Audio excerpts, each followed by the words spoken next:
Assalamualaikum warahmatullahi wabarakatuh. Halo teman-teman semua, perkenalkan saya Mulyana dengan nomor induk mahasiswa 858466066, mahasiswa semester 6 PGSD dari Salut Cedaka Bontang UPBJJ Samarinda.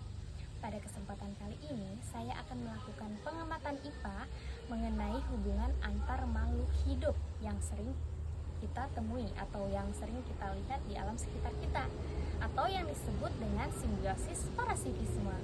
Nah, pada pengamatan ini ada pun alat dan bahan yang saya siapkan. Pertama, alat tulis, tabel pengamatan, dan alam sekitar.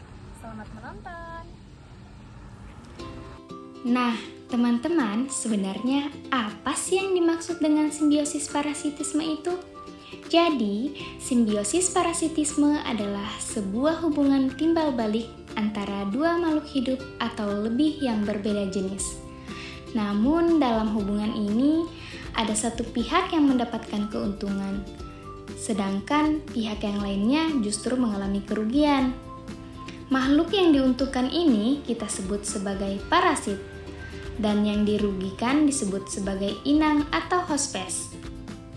Jadi intinya, yang satu hidup dengan cara membebani atau merugikan yang lainnya.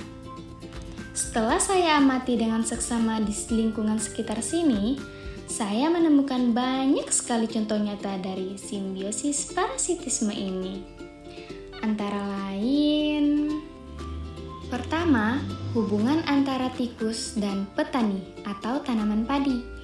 Kalau kita lihat di sawah, tikus ini mencari makan dengan cara memakan batang atau buah padi. Jadi tikusnya jelas untung, dia kenyang dan bisa bertahan hidup. Tapi bagi petani dan tanamannya ini sangat merugikan karena hasil panennya bisa berkurang, rusak, bahkan bisa menyebabkan gagal panen kalau tikusnya terlalu banyak. Kedua, hubungan antara nyamuk dan manusia. Pasti teman-teman pernah digigit nyamuk kan? Nyamuk ini menghisap darah kita sebagai sumber makanannya. Jadi, nyamuknya dapat untung. Tapi bagi manusia, selain rasanya gatal dan tidak nyaman, gigitan nyamuk ini juga bisa menularkan penyakit berbahaya loh, seperti demam berdarah atau malaria. Jadi, manusia yang jadi inang pasti dirugikan.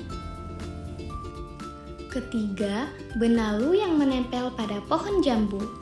Kita lihat di sini ada pohon jambu yang ditumbuhi benalu. Benalu ini kan akarnya tidak sempurna.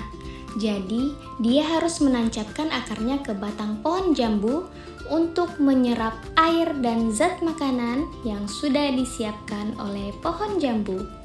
Akibatnya, pohon jambunya kekurangan nutrisi, daunnya jadi rontok, batangnya kurus, dan lama-kelamaan bisa mati.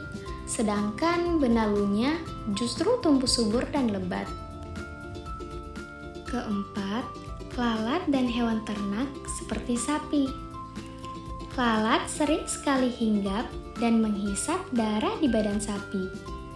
Lalat dapat makanan, tapi sapi jadi tidak tenang, gatal-gatal, dan bisa terkena penyakit kulit loh.